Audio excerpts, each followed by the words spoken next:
অষ্টমীর দিন। এই যে সাগরের ড্রেস, ওর ড্রেস, আর আমি এই অবস্থায়। আর দেখাস না, আমাদের বেরোবার প্ল্যান ছিল, আছে এখনো, কখন এক্সিকিউট হবে জানি না। বেশ কয়েকটা পুজো ঘুরে দেখার ইচ্ছে আছে, তো এইভাবেই বেরোবো ভাবছি। ওকে অনেকক্ষণ ধরে বলছি রেডি হ। কাল যেহেতু আমরা অনেক রাত অবধি ঠাকুর দেখেছি, রাত মানে বলা চলে না, ওটা ভোর হয়ে গেছে। ভোরবেলায় বাড়ি ঢুকেছি, তাও সকালবেলায় উঠলাম। ঠাকুর কম দেখেছি, ঘুরেছি বেশি। ঘুরেছি বেশি। তো ওকে অনেকক্ষণ ধরে ফোন করছি, ডাকছি, বাড়িতে এসে চোখে মুখে জল দিলাম, তাও উঠছে আর না। দিয়ে লাস্টে ওঠালাম, এই সাগর এসছে, সবাই ঘুরতে যাব, তো রেডি হোক, ততক্ষণ আমরা ওয়েট করি। আমরা বলেছিলাম বেরোবো, তো বেরিয়ে গেছি। বেশ কয়েকটা জায়গায় যাওয়ার ইচ্ছে আছে, যেগুলো একটু আনইউজুয়াল, আনকমন পুজো। ঠিক আছে, দেখা যাক কতটা দেখাতে পারি। গান বাজনা হচ্ছে, এটা একটা মুশকিল, কপিরাইট খাওয়ার চেষ্টা করবো আমরা, সেগুলো অ্যাভয়েড করার। দেখতে থাকো। সামনে সাগর আছে, আর ভোলা আছে, অশোক। সাগর হাই বলতে যে মারা যাওয়ার সম্ভাবনা থাকে। এইদিকে একটা পুজো আছে, যেটা খুব পুরনো। আমি এরকম কখনো দেখিনি, এরকম পুজো সচরাচর দেখাও যায় না, সেখানেই যাচ্ছি এখন। এটা একটা মন্দির, সুখরিয়ার মন্দিরের ঠিক উল্টো দিকে মন্দিরটা অবস্থিত, আর দেখতে একদম সুখরিয়ার মন্দিরের আদলেই মানে তৈরি আর কি। এই পুজোটার নাম জানি না, কিন্তু চলে এসেছি আমরা আসি, প্রত্যেকবারই আসি। হ্যাঁ, এটা দেখার মতো। খিলানগুলোই এখন আছে, আর কোনো স্থাপত্যের এই নিদর্শনগুলোই আছে, এর থেকে বেশি আর মানে প্রায় ভগ্ন প্রায় দশা। দেখতে পাচ্ছ কি সুন্দর লাগছে। পিছনে সিঁড়ি দিয়ে ওঠে? না, ওগুলো একদম ডিমলিশড হয়ে গেছে।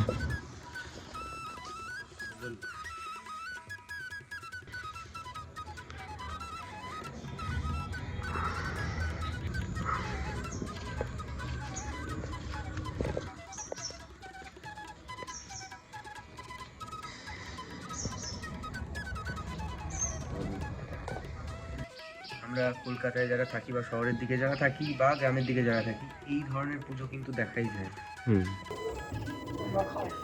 এটা কত বছরের পুজো? এটা 250 থেকে 300। কি নামে পরিচিত? এটা মিত্র মুস্তাফি। আচ্ছা। আজ থেকে ঔরঙ্গজেবের আমলে যখন যে ব্রিটিশ রাজত্ব করে গেছে, তখন থেকে আমাদের মিত্র ছিলাম আমরা। আচ্ছা। উপাধিটা দিয়েছে আচ্ছা। এদের বংশধর। আচ্ছা। তো বলছে তোমরা কি চাও? বলছে তোমরা হুগলি জেলাটা চাও। তখন তো মানে আর ছিল না, অঞ্চল ছিল না। একটা তো শ্রীপুরে মনে হয় মুস্তাফি বাড়ি আছে, এটা সব জায়গাতে তো রানা মুস্তাফি আছে, আবার রানাঘাটেও আছে, সব জায়গায় আছে ছড়িয়ে। সুখরিয়ার মন্দিরও তো মুস্তাফি। আরেকটা হলো মুস্তাফি প্রতিষ্ঠা করেছে। আরেকটা হচ্ছে পুকুরের এই, ওইটা হচ্ছে ও একমাত্র ওনার মেয়ে, ওটা আনন্দময়ী বলে। হ্যাঁ, ওর নাম হচ্ছে অনন্তময়ী। আচ্ছা।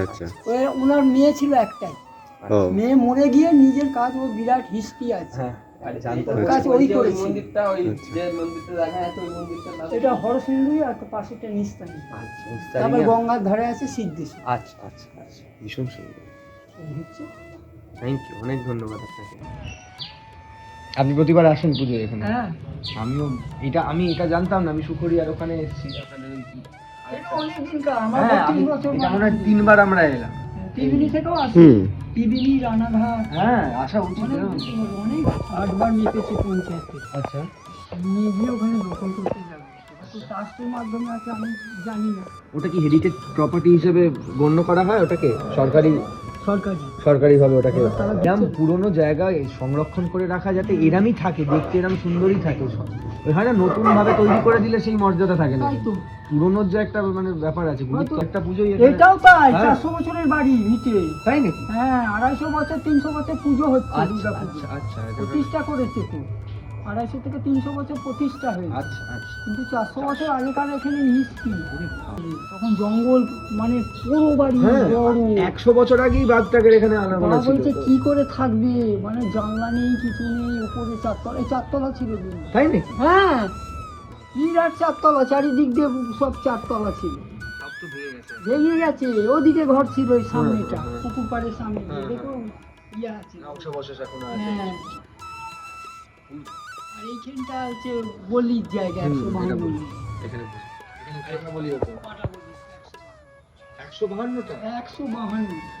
পরিবেশটাই কত সুন্দর, তাই না? তোমাদের কেমন লাগছে কমেন্টে জানিও তো। এই দেখো, এটা হচ্ছে মনসা গাছ। এটাও নাকি 30-35 বছর পুরনো বয়স হবে, দেখতে পাচ্ছ একদম। তারপরে পুকুরে হাত ধুতে হবে, ফল কাটা ফল নয়, এইগুলো ব্যাপার। সত্যি তাই, কাটা ফল দেয়নি, গোটা ফল দিয়েছে। এদিকে মিষ্টি, লুচি, ঘিয়ে ভাজা। মানে আমাদের একটা উপরি পাওনা হলো, আমরা অনেক ইনফরমেশন পেলাম এনার থেকে গল্পের ছলে। ঠিক আছে, ওনাদেরই আর একটা পুজোয় যাচ্ছে, যেটাও এরম 300-350 বছর পুরনো, কি 250 বছর। এটা যেরকম 250 বছর ধরে, 250 বছর ওপরে পুজোটা হচ্ছে। আর জায়গাটা আমি ভুল বলেছিলাম, এটা 250 বছরের জায়গাটা নয়, সেটা 400 বছরের ওপরে উনি বললেন। তো এরপরে যেটা যাচ্ছে, এটাও ওনাদেরই বংশের পুজো, এটাও বেশ পুরনো। আপনার মানে তোমরা দেখতে পাবে গিয়ে, অসাধারণ অসাধারণ লাগলো, সত্যি অসাধারণ লাগলো।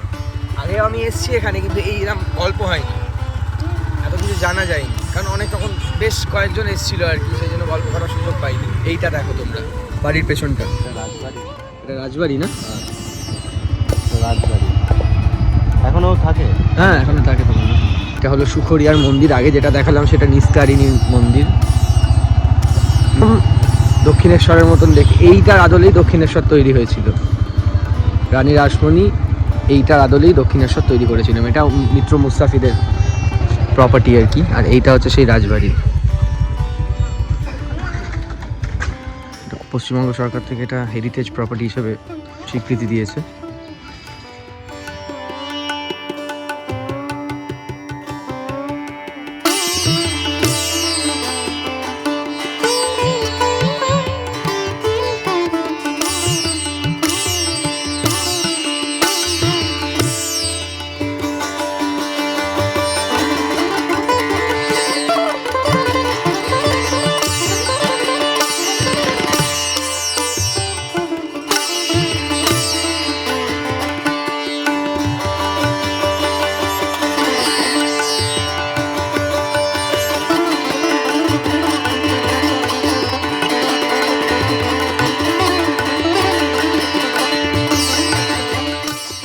মানে কিভাবে তৈরি করা হতো একবার ভাব। হ্যাঁ, তাই না? টালি দিয়ে ইট, তারপর হচ্ছে চুন সুরকি, তারপর আবার আর একটা লেয়ার আছে, একটা টালি আছে, আর নিচে আছে কড়িবর্গা। তো হ্যাঁ, দেখো কি অবস্থা।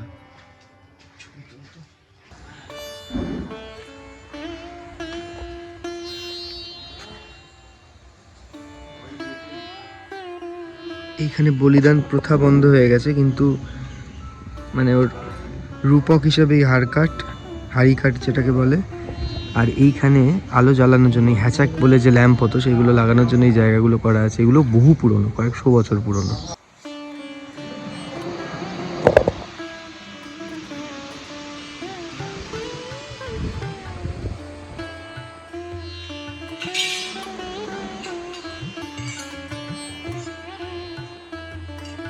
বাপরে বাপ, এটা দেখিনি। এটা সেই বলি প্রথা যখন চালু ছিল, তখন এই হাড় কাটে বলি হতো। আর এটা পরবর্তী যে পুজো আসছে আমাদের মা কালীর পুজো, সেটার জন্য। এবং এটা জগদ্ধাত্রী পুজো, আই থিঙ্ক। মা কালী মানে দক্ষিণা কালী না? হ্যাঁ, আর শিব এরমভাবে শুয়ে শয়নে। এইটা কিন্তু একটা ভয়ঙ্কর জিনিস।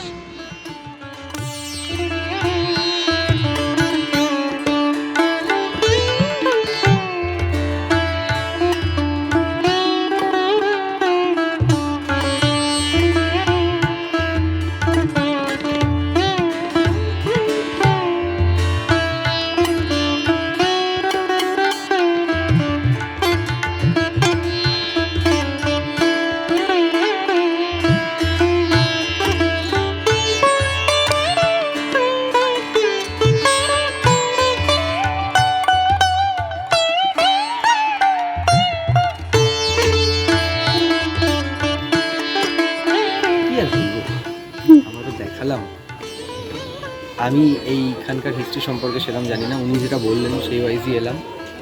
আমরা এবার রাসবাড়ি যাচ্ছি। এখানে রাস বিখ্যাত, মুস্তাফি বাড়ি। এটাও শ্রীপুর জায়গাটার নাম। এটা বহু পুরনো পুজো, 350 বছরের মনে হয় বেশি। এই সামনে সাদা যে গেটটা দেখা যাচ্ছে এর উপরে নহবত বসতো, এখন সেগুলো আর মানে অবলুপ্ত হয়ে গেছে।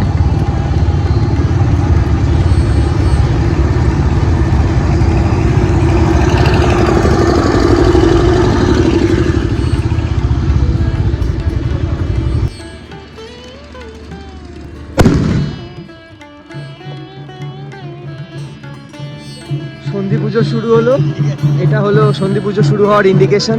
যেই আওয়াজটা হয়ে ওটাই তো গেল, সন্ধি পুজোর ইন্ডিকেশন তো ওইটাই। আগে ফায়ারিং হতো, কামান চালানো হতো ব্ল্যাঙ্ক, তারপর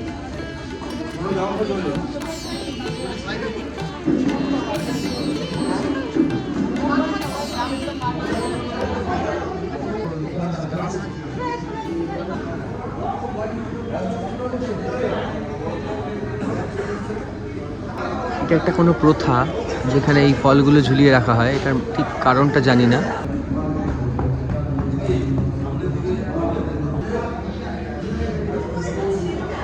রাধাকৃষ্ণকে রাতের সময় এখানে রাখা হয়, আর রাতের রাত যখন শেষ হয়ে যায় তখন ওইখানে ওই মন্দিরে, হ্যাঁ। এই সন্ধি পুজো কিন্তু পার্টিকুলার একটা তালে ঢাকটা বাজে, ঠিক আছে, এগুলো সব নিয়ম আছে। আর যেহেতু বহু পুরনো পুজো তো একদম প্রথা মেনে করা। আজকে আরেকটা জায়গায় চলে এসেছি, আজ দশমী, তো এটা আরেকটা বহু পুরনো পুজো, কোবরো রাজবাড়ি, সেখানে এসেছি, হুগলি ডিস্ট্রিক্ট। দেখো তোমরা, আমার মনে হয় ভীষণ ভালো লাগবে, আমিও দেখিনি এখনো।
প্রসাদ দিয়েছেন দধিকর্মা,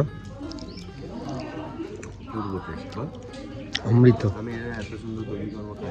এখন আমরা যেখানে এসেছি এটা আমাদের এখানে মঠ বাড়ির পুজো নামে পরিচিত, প্রায় 350 বছরের পুজো। আর তোমরা লক্ষ্য করে দেখবে এখানে সরস্বতী, গণেশ, লক্ষ্মী, কার্তিক এনাদের অবস্থান আমরা যেভাবে দেখে অভ্যস্ত, তার উল্টো দিকে।